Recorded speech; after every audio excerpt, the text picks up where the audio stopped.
Hello, welcome back to another video. So today's video, we are going to learn how a looks maxer can ascend their bone mass. And there's a plethora of different possible options that they can take. There are around 12 options, but 9 legit options of how to increase bone mass. And 3 ways on how to make you seemingly have more bone mass. So let's get into it. Number 1, we have bone.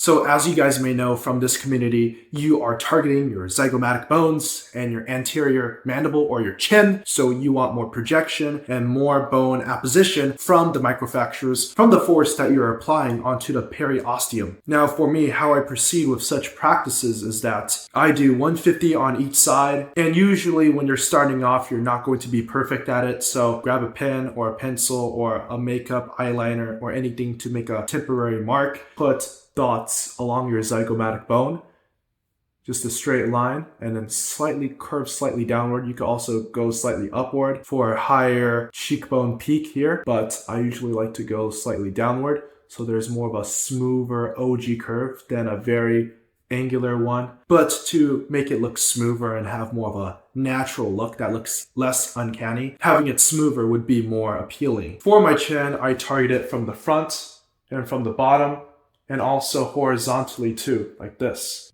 Now the next 6 ways is to increase your testosterone. Why testosterone, you ask? Well, testosterone produces DHT, which is dihydrotestosterone, which helps with your bone apposition, your bone growth, the lack of bone resorption, and enhanced osteoblast activity, which will therefore give you more of a bonier appearance. On average, people are also taller and wider with higher DHT, but the only side effect of DHT is acne from your sebaceous glands producing more sebum, which will make your skin be more prone to acne and inflammation, which is therefore disastrous for your perceived skin quality. So you could go on a topical 5-AR blocker like dutasteride or finasteride to sort of solve this problem, and also hop on Accutane. Now on to the second method. So this is going on an animal-based diet, which includes eggs, beef, and dairy. This will increase your testosterone and also help with your nutrition of having the proper materials and the endocrinological help to support you on your bone mass maxing journey. I mean, go take a look at these Mongolians. They are beasts. They have such high testosterone levels comparing it to China. Look at this comparison between a Mongolian man and a European man.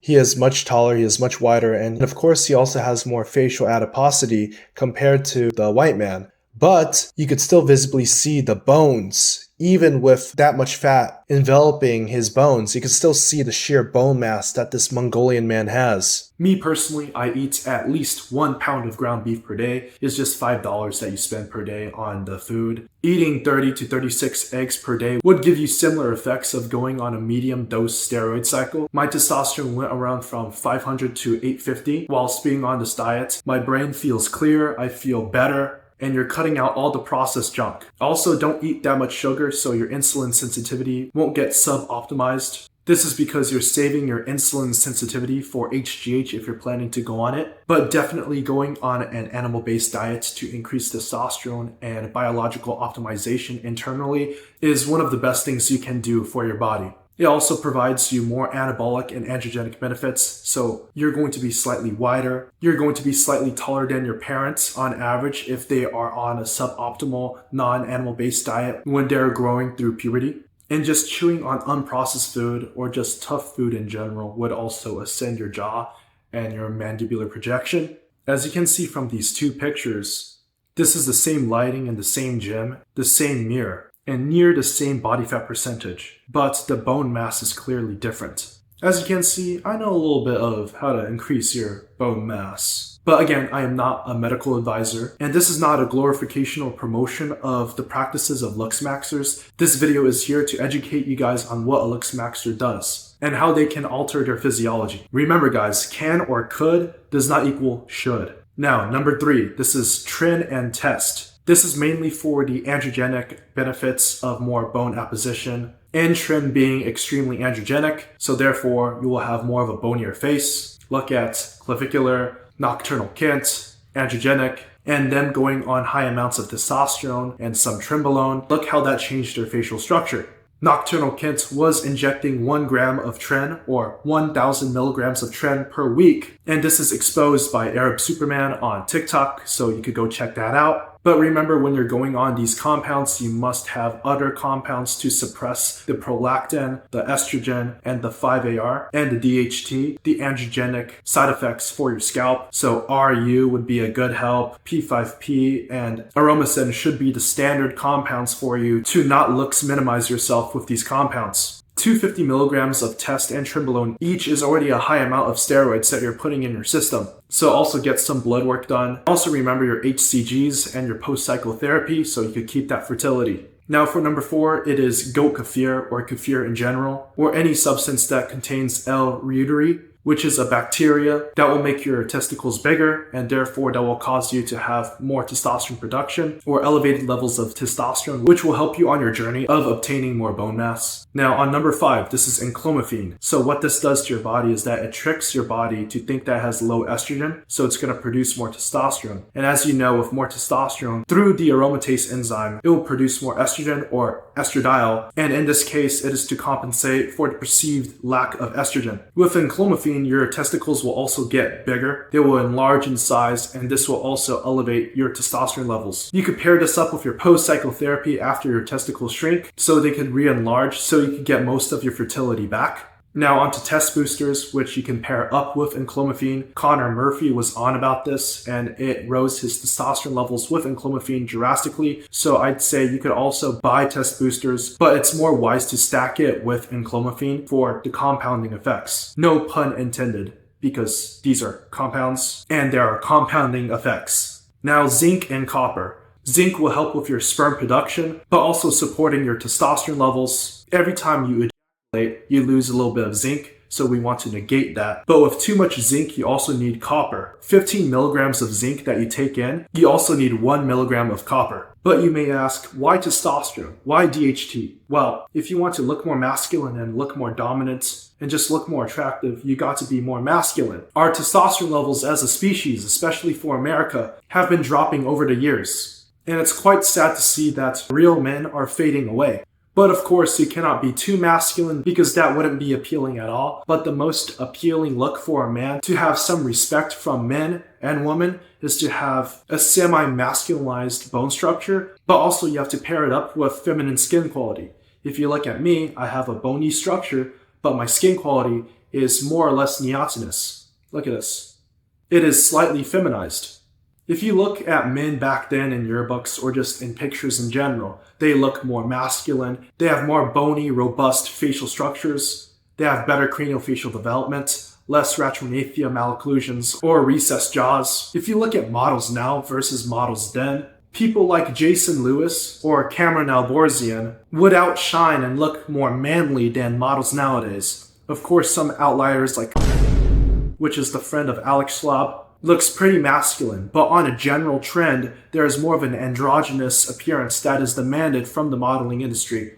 So that might also be a contributing factor. But overall, the point is, even without modeling, people back then look more masculine. Their testosterone levels were higher, they had more robust skulls, and better craniofacial development overall. But yes, I do understand that women prefer a more feminized appearance, especially in this culture in America, where feminine men and masculine men are also all sought after. Where women on birth control want less masculine men, but also due to hookup culture, masculine men are also highly sought after. And especially because of gym culture and how men value masculinity and lifting weights, it is best for you to have a dimorphic, bony, robust bone structure whilst having neotenous feminized health indicators. And this will make you the most appealing to women and men.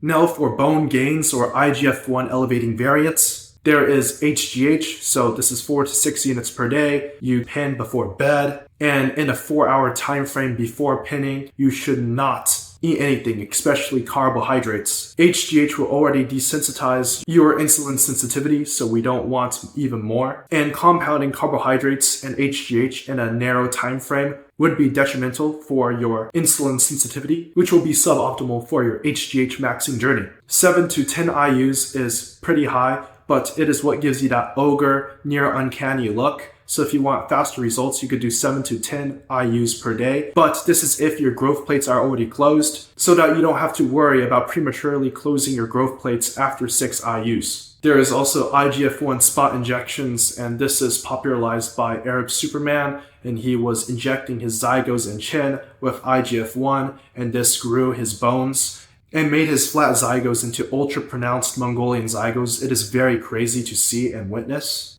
And this is the art of localized IGF-1 injections. So I am amazed by him as a looks maxer that he did that. Now on how to be perceived as more bony. And this is through leaning out and debloating to have more hollower cheeks, and for your skin to be closer to your bones, then letting fat to be in between them. So make sure to keep that facial adiposity low. There is also filler, which I do not recommend, but this is a quick fix to look more bony. But it would also look more puffy, like those stereotypical botched faces, so I highly do not recommend this. There are also implants. You can go for these to look more bony, but there is a higher chance that you will look botched compared to going on an HGH test and trend cycle. But if you're very prone to infertility, then that means implants is more of a safer option. So it just depends person to person. Implants can be plastic, they can be titanium, it will just depend.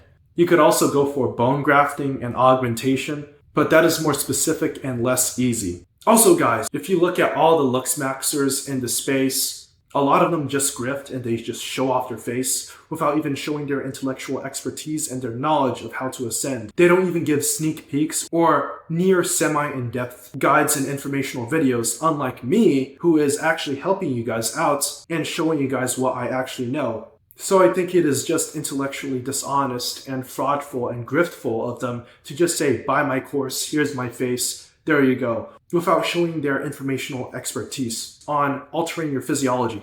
Also guys, I have a Discord and a school community. It's in my YouTube bio, so go check that out. It is also in my description. So if you want to talk to me and have personalized advice, but most of your questions relating to anything would be answered by my school community. And yeah, that's it. Thank you guys for watching.